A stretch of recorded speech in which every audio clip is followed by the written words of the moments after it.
Maarangkada na ngayong araw ang special payout ng DSWD para sa TNVS at motorcycle taxi drivers. Live mula sa Taguig, tayo ng balita si James Agustini. James. Good morning. Nasa 10,000 mga TNVS drivers at motorcycle taxi riders yung target na mabigyan ng ayuda sa special payout ng DSWD ngayong araw dito sa Taguig. Maaga nagsimula ang pamamahagi ng 5,000 pisong ayuda sa mga TNVS drivers at motorcycle taxi riders na hindi pa nabibigyan nito. Ngayon ang simula ng 5 araw ng special payout sa ilalim ng Assistance to Individuals in Crisis Situation o AICS program ng DSWD na target na matulungan ang mga drivers at riders sa gitna ng mataas na presyo ng produktong petrolyo.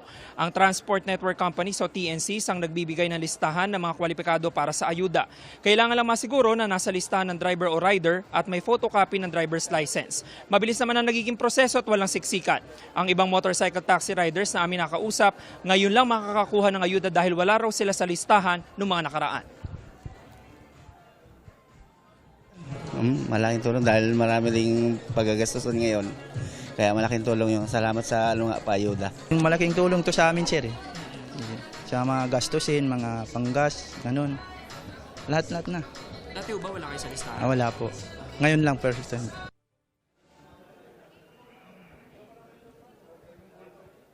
Samantala, maliban po dito sa Taguig ay meron din special payout ang DSWD sa San Juan ngayong araw na target din mabigyan ang nasa 10,000 mga drivers at riders. Yung Manilitas mula po dito sa Taguig, James Agustin, GMA News.